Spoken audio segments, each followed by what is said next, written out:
I used to be an empath because of my upbringing. I was very open to everyone else's field. My field was open as well. I didn't know how to protect my field. And I made myself very, very sick. Chronic body aches, shoulder pain, sciatica, all metaphysical signs of burden, toxicity, carrying too much. And I expressed to her that the fact that she said, I can't stand and I am an empath, was already communication to me. And so how I work is I work with not only the mindset, but also the heart, as well as health, as well as the soul and the spirit. All areas must be encompassed. No area can be ignored.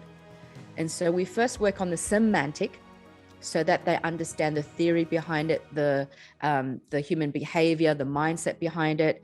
And then I work on the somatic of the body, of the breath, whether that be body work, acupressure, acupuncture, a whole lot of breath sequence, jumping in the ocean, yoga, qigong, whatever it is, you need to access the body work as well. And then I work on the soulmatic, the shamanic, the spiritual. Some people like to call it woo-woo. I definitely don't call it woo-woo. I definitely don't call it voodoo. I coined my own term, which is juju. Juju being, it has to have science and spirituality. There must be a way to communicate it so that others can understand. Not everything that we know needs to be explained, because we don't live by, I need empirical evidence to see that it's real. All the evidence you need are the human beings walking around with a testimony saying, my life has transformed. That's all the evidence that I need. But those who say, I need empirical evidence, others that, well, you can stay where you are, because I refuse to be a science experiment. But you know what? If we go deeper, spirituality is physics that has yet to be explained. And you have a background in quantum science, Amber. We understand this stuff, but we have to be skillful enough to package it in a way so that others can understand, because people are always afraid of what they don't understand. And so what I was explaining in the presentation is that let's use a visual for now. Whether you're a coach, a parent, a friend, a lover, if someone comes to you feeling so low, and they've come to you because you are their support. And so empathy says, let me feel what you're feeling. And so as a visual, we're talking vibration, we're talking frequency. They're low vibration, right? They're low vibration. Let me see what you're feeling. And so we come down here, we open our field to feel what they're feeling. And that's what's going to make us sick. That's certainly what made me sick. And that's certainly what I see causes disease and dis-ease in other people.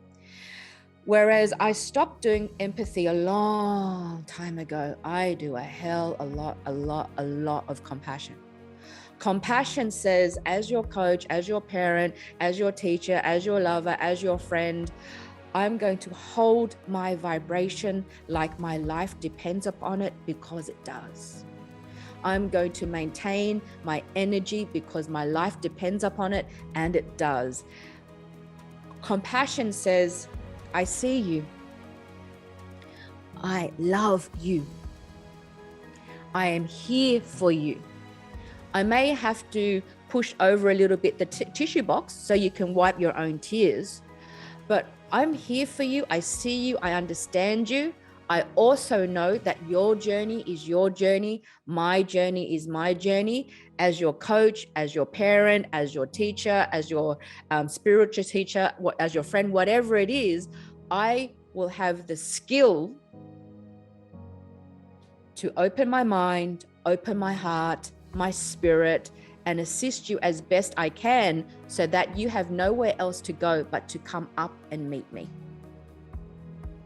That's my visual and explanation to really make a distinction between empathy and compassion for those who've never heard that distinction before.